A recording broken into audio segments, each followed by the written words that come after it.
Welcome to the latest edition of the PetSmag podcast. Today, I'm delighted to speak to Professor Daniel Brockman, who is Professor in Small Animal Surgery at the Royal Veterinary College.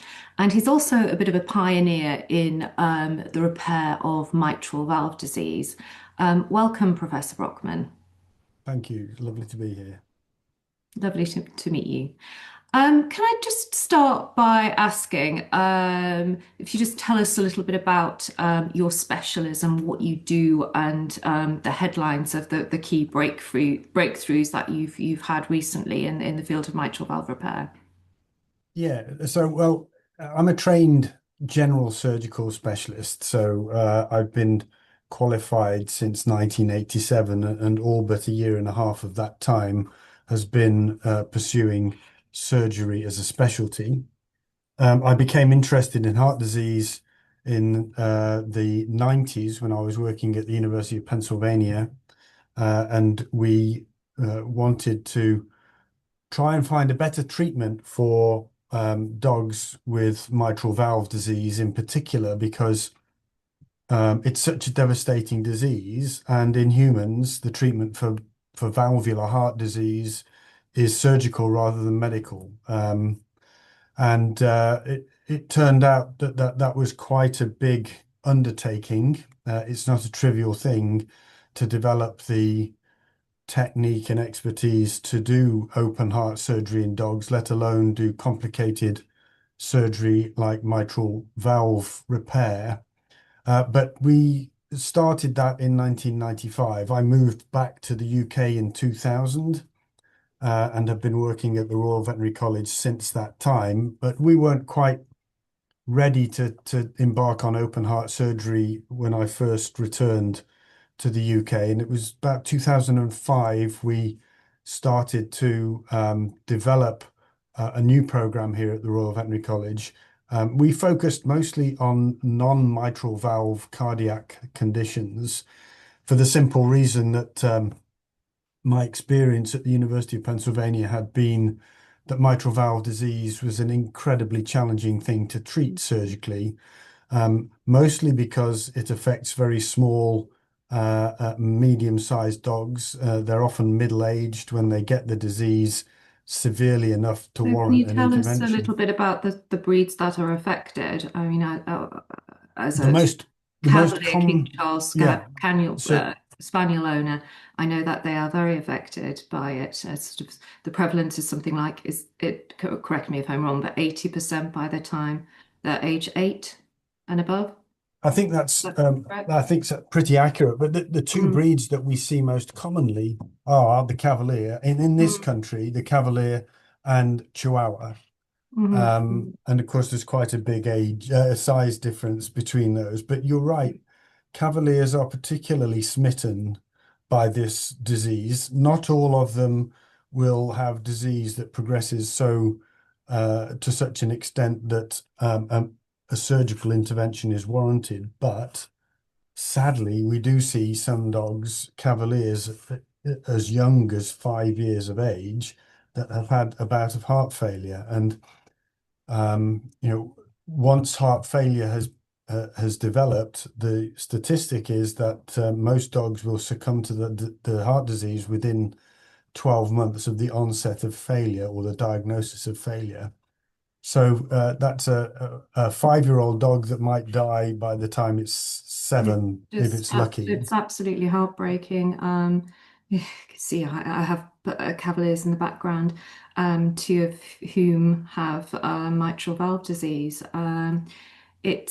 But they're such a sweet and amazing breed that many people still, well, they're still a very, very popular dog, and they're a victim of their own popularity, though, aren't they? Because this disease, this condition has come about because of the small, incredibly small gene pool, which is why this is so prevalent in Cavaliers. Is that I, correct? Would you say?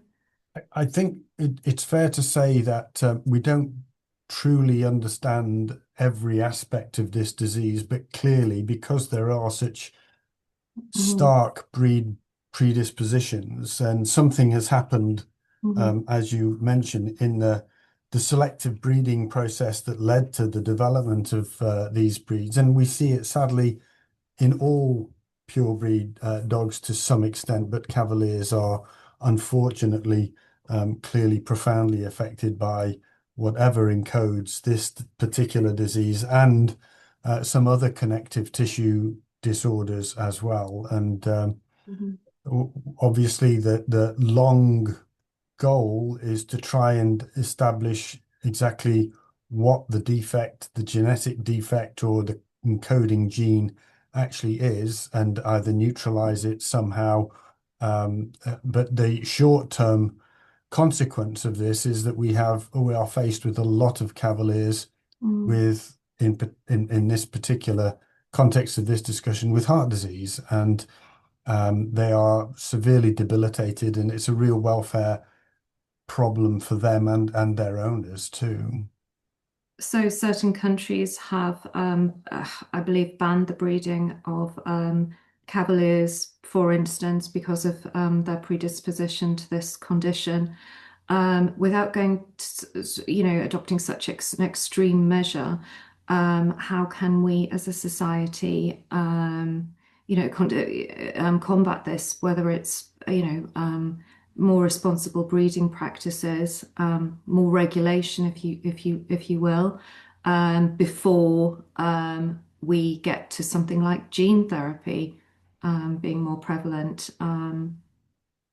Yeah, well, of course, that's such an enormous question, and Mhm, I'm a trained surgeon, not a geneticist, mhm, so mhm, I'm not really well equipped to mhm, answer that in okay, any mhm, specific way. But until we properly understand the disease, it's going to be very difficult to know how to either screen or select appropriate dogs for breeding. And mhm, if you want to get rid of a condition, you need to know, you need to find what it is that's mhm, causing that condition within a population and work towards mhm, neutralizing it somehow. But mhm, mhm, sadly, it's similar to the story with hip dysplasia, elbow dysplasia. mhm, There mhm, are some more obvious conditions like brachycephalic conditions mhm. that are we French can bulldogs, for instance. exactly we can see that there's a conformational thing, and if we get rid Mhm, of that mhm, genetic conformation type, then we will make progress. It's not so clear with mitral valve mhm. disease, and there are so many other dogs that are affected. It's just that the Cavaliers are very severely affected. Yeah. Okay. Right. So, if you have an asymptomatic dog with MVD, as I do in two cases, how do you begin to weigh up whether surgery is a viable future option, and when would be the ideal time to intervene in that? That's a great question, and obviously for owners of breeds of dog that are at risk, you as a Cavalier owner will be Hmm. very sensitive and aware of the need to monitor and track your dog's heart health. Hmm. Sadly, for a lot of owners that don't are not quite so familiar with this disease, it can come as a bit of a shock. And the first thing they know about the disease diagnosis is the first bout of heart failure. But if you are, as it sounds as though you are, monitoring your dogs fairly closely, then what we would recommend, because it's hard to improve on a dog that's not showing any clinical signs. So there is risk associated with a surgery, and the risk varies from center to center, but there's only three active centers in the world, in the English-speaking world, Hmm. that do this surgery. And so it's a big undertaking. But my philosophy is that the ideal candidate really is a dog that's had a bout of heart failure, but has been Hmm. rescued out of heart failure with Hmm. appropriate medical treatment, Hmm. and then schedule surgery at that time. Now, it's such a challenge to actually predict how rapidly this disease is going to progress in any individual dog.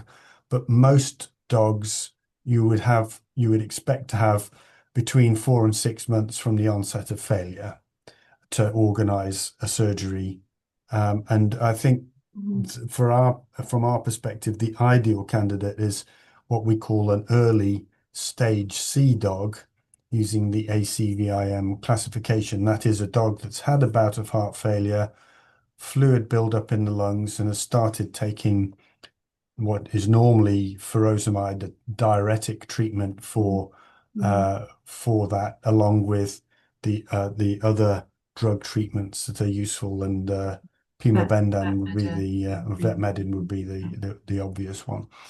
Um, in Japan, where they have performed a great many more surgeries than we have, or the center in Florida, they are much happier to operate on what they call advanced B2 dogs. So that's dogs that have got a leaky valve.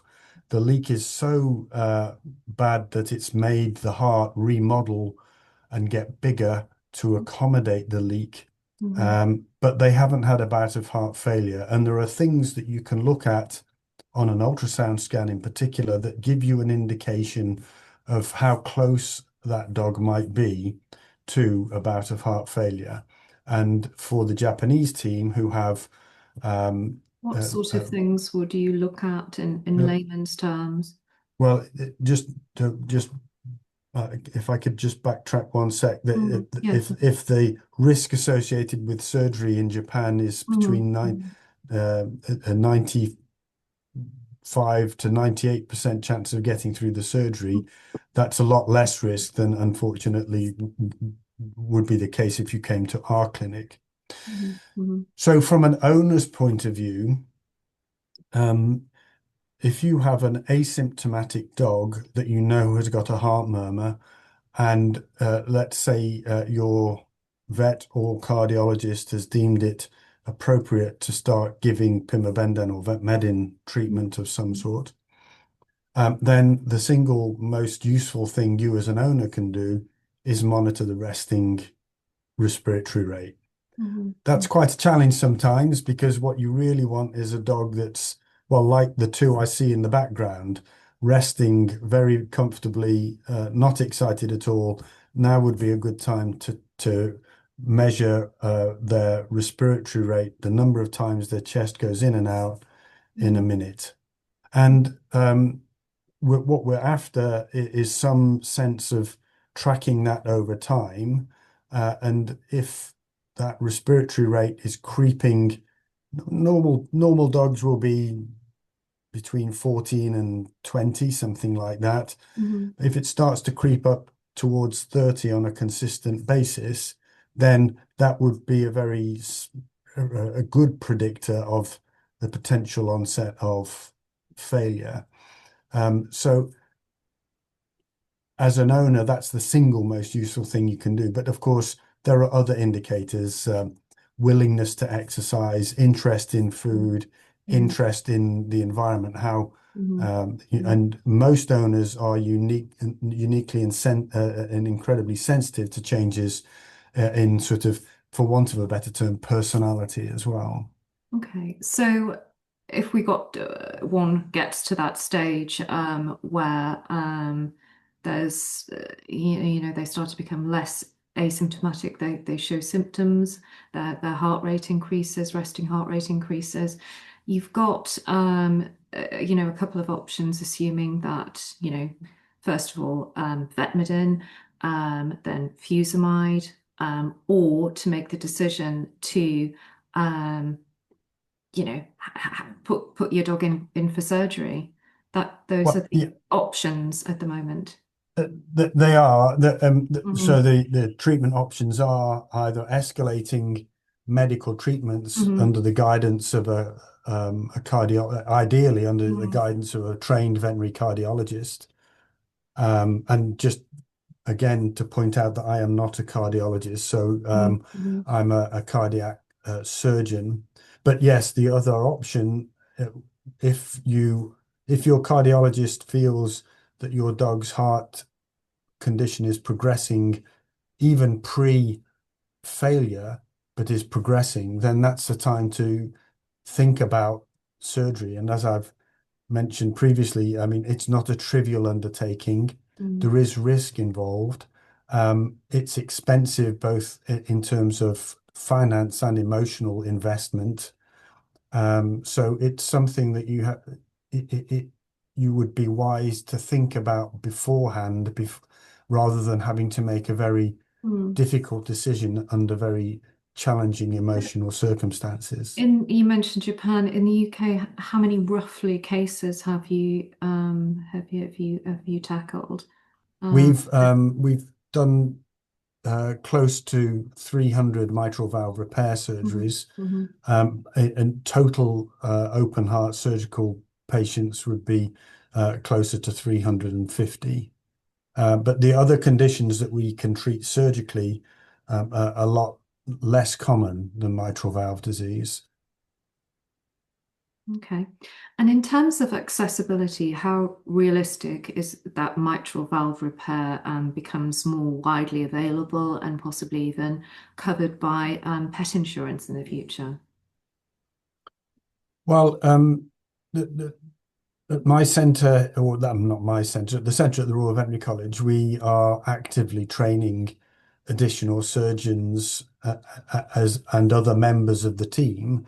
So we really hope that, let's say, in 5 years' time, there will be several centres in the UK that can offer this treatment, and um, I'd hope that will make the surgery available to more folks. I know the team in Japan has expanded so that there are two surgeons now doing the procedure, and two different teams managing the patients. And Florida have a similar philosophy. They want to train more people to do it. Mhm. Of course, the accessibility is not just in terms of how many people can offer the surgery, but as I mentioned previously, it's very uh, expensive to do, and Roughly how much ballpark? well, our current fee is 24,200. That will increase on an annual basis in accordance with Mhm. normal inflationary increases in our price structure. And the reason it is that much is because all of the disposables that we use, the equipment that we use, is the same equipment that would be used in a human hospital And of doing course, there's heart no surgery. NHS for animals. And sadly, there is no social medicine for animals. And so the equipment that we use, the materials that we use, and the manpower that's required Mhm. is substantial. I'd love to make it cheaper, Mhm. but it's very difficult to see how anyone could do that. And we're not trying to make a lot of money out of this. We just want it to Mm. be not costing us money. And even with that philosophy, it's expensive. Okay, thank you. So, Professor Brockman, can you talk about a lot about multidisciplinary teamwork? Can you walk us through what a day in the life of a surgical case looks like, a typical surgical case? Well, yeah. So obviously, before we've talked about how we decide a patient or a dog is going to be a candidate, and that requires already the input of cardiology specialists as well as the surgery team. But on the day, um, we need specialist anesthesiology or anesthetists to administer anesthetics to what are arguably some of the most fragile dogs that we have to anesthetize. The surgery team, once the patient is anesthetized and ready to go into the operating room or operating theatre, the surgery team usually consists of two fully qualified surgeons and one or two highly trained surgical technicians or scrub nurses, as well as circulating nurses in the operating room and someone to run the heart-lung machine to keep the dog alive while we are safely opening the heart, stopping the heart, opening the heart, and Mhm. performing the intra-cardiac manipulations. And finally, the cardiologists are in on the action again because they use a special ultrasound or echo probe during a procedure that goes down the food pipe, and we can look at the heart before and after the repair to make sure that the repair is sound and that the heart is at least recovering initially uneventfully. From there, once we've performed the surgery and recovered them from cardiopulmonary bypass, they need to recover from the surgical procedure proper, and that's when they get transferred into the care of our intensive care unit and the critical care management team. And how long Um, does that recovery process take? so the surgical procedure is usually around about 3 hours. So Mm, if we start operating at 9 o'clock in the morning, by midday we should be in a position to move over to intensive care. mm, They spend then 2.5 days in intensive care usually. mm, mm, And there's very, very intensive monitoring to start with, and that's slowly downgraded as we can become more and more comfortable mm, with the progress and making sure that the dogs are comfortable in terms of pain relief. mm, We monitor their blood work daily, and we will perform echocardiographic assessments alternate days usually, but every day if there are any concerns. And that period of hospitalization lasts about 7 days. So they spend usually about 3 days in intensive care and then another 4 days in our hospital mm, being closely monitored while they recover. But most dogs will be discharged from the procedure in between 7 and 10 days after mm. surgery. And is it a period of months before, they can resume normal activity or even improved activity levels? Yeah, so we are inserting stitches inside the heart, and Mm, those stitches have got to get sort of incorporated into the tissues to be strong enough to withstand mm, typical daily activities. So that process probably takes between 4 and 8 weeks. But what mm, we ask owners to do is keep their dogs fairly strictly exercise restricted for 3 months. mm, mm, During that 3 months, the dogs are taking medications that will reduce the risk of blood clots forming on the stitches that are inside the heart. mm, And a good old aspirin and a drug called clopidogrel or Plavix is what we typically use for that. mm, Um, Once we get beyond 3 months, then if we see on the echocardiogram that the repair is stable, the leakage in the valve is hopefully either zero or just trivial, then we would allow owners to start to um, allow their dog to behave more normal in terms of exercise, gradual reintroduction of off-lead exercise, mm, and mm. then active playing or whatever they normally do. And so the short-term pain for long-term gain, I think, is the Okay. term. And what are the long-term outcomes of the surgery? So is it return, or return to health, Well, we certainly, many more years of lifespan? yeah, certainly return to normal cardiac health, we would Mm, expect. Um, some dogs that have very advanced disease, their mm, mm, heart can't actually recover and remodel as effectively as either some of the younger dogs or mm, mm, some of the dogs with less severe disease. But most dogs, if we can get the amount of blood leaking through the valve down to a level that is trivial, mm, then mm, their heart will remodel and they will live a normal cardiovascular life. mm, Um, I sometimes say to clients that from our perspective, successful treatment will be for their dog to live long enough to die of a non-heart related condition. Mhm. And I think that's, I mean, it sounds a little bit flippant, but that's what we hope. We can't predict the future in terms of other disease Mhm. processes, but we have had dogs that some of the early dogs we operated on in 2017, 18, are still trundling around. So the long-term outlook for most dogs is dictated by other disease processes. And Mhm. if they're lucky enough to stay free of other diseases, Mhm. then the repair seems to be very durable. Okay. Thank you, Professor Brockman. If viewers are interested in finding out more, where would they go? Go to the RVC website? There's a lot of good information on the Royal Veterinary College website. You have to dig around a little bit in the Mhm. clinical services and look for heart cardiology and heart surgery, but we've put some nice information on there for anyone who's thinking about this as a treatment for their dog. Okay, brilliant. Thank you.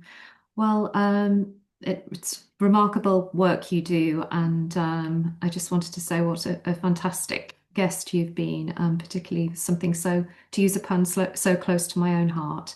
Thank you, Professor Brockman. You're very welcome, and I hope you take this in the right way, but I hope I never meet you in the consulting room. Me too. I agree wholeheartedly.